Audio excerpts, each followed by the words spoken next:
Selamat pagi. Perkenalkan, nama saya Alhamdika Ansar Lubis dari Universitas Sari Mutiara Indonesia, jurusan PSIK. Di sini saya akan berpenyuluhan tentang nabza. Sebelumnya, apakah ada tahu apa itu nabza? Tidak. Baik, di sini saya akan memberikan materi apa itu nabza. Ya, nabza adalah penyalahgunaan narkotika atau psikoterapika dan zat adiktif lainnya atau nabza, atau istilah yang populer dikenal masyarakat sebagai narkoba. Maraknya penyalahgunaan nabza tidak hanya di kota-kota besar saja, tapi sudah sampai ke kota-kota kecil seluruh Indonesia. Dari data yang ada, penyalahgunaan nabza paling besar berumur antara 15 sampai 24 tahun. Jenis-jenis nabza. Jenis-jenis nabza dapat dikelompokkan. Yang pertama, berdasarkan bahan. Yang pertama itu ada alami, yaitu jenis zat yang diambil langsung dari alam tanpa adanya proses fermentasi atau produksi, misalnya ganja. Baik, yang kedua itu semi sintesis, yaitu jenis zat atau obat yang diproses sedemikian rupa melalui proses fermentasi, misalnya heroin. Yang ketiga itu sintesis, yaitu zat yang dikembangkan untuk keperluan medis yang juga untuk menghilangkan rasa sakit, misalnya codein, metadon, dipipapon. Baik, yang jenis kedua itu berdasarkan efek yang ditimbulkan. Yang pertama itu depresan. Ini adalah zat jenis obat yang berfungsi mengurangi aktivitas fungsional tubuh. Jenis ini dapat membuat pemakaian merasa tenang, bahkan tertidur atau tak sadarkan diri, misalnya opida, opium, atau patau. Yang kedua itu stimulan. Stimulan adalah zat atau obat yang dapat merangsang fungsi tubuh dan meningkatkan gairah kerja serta kesadaran, misalnya kafein, kokain gitu. Yang ketiga halusinogen.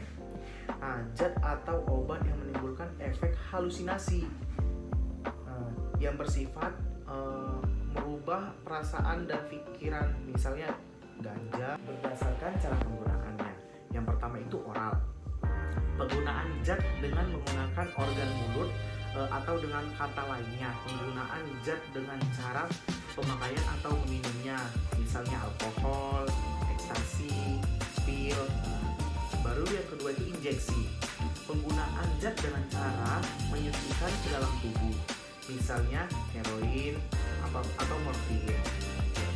Yang ketiga itu menghirup. Penggunaan zat dengan cara menghirup zat tersebut melalui organ hidung atau mulut, misalnya ganja, sabu, heroin. Efek terhadap perilaku yang ditimbulkan dari nabza dapat digolongkan menjadi 3 golongan. Yang pertama, golongan depresan. Itu adalah jenis nabza yang berfungsi mengurangi aktivitas fungsional tubuh. Jenis ini membuat pemakaiannya menjadi tenang dan bahkan membuat tertidur, bahkan tidak mensadarkan diri. Yang kedua itu stimulan. Itu adalah nabza yang merangsang fungsi tubuh untuk meningkatkan kegairahan kerja. Baru yang ketiga, golongan halusinogen adalah jenis nabza yang menimbulkan efek halusinasi yang bersifat merubah perasaan atau pikiran, singkat menciptakan daya pandang dan yang berdaya sehingga seluruh perasaan dapat terganggu. Tingkat penggunaan nabza. Yang pertama pemakaian coba-coba, yang kedua pemakaian sosial atau rekreasi, yang ketiga pemakaian situasional, yang keempat penyalahgunaan, yang kelima ketergantungan.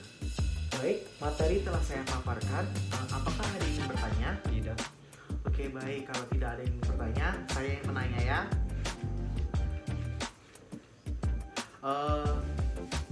Apa kepanjangan dari nafza. Narkotika, psikotropika, dan zat adiktif lainnya. Oke, benar, baik sekali. Oke, sekian dan materi dari saya. Terima kasih. Assalamualaikum. Waalaikumsalam.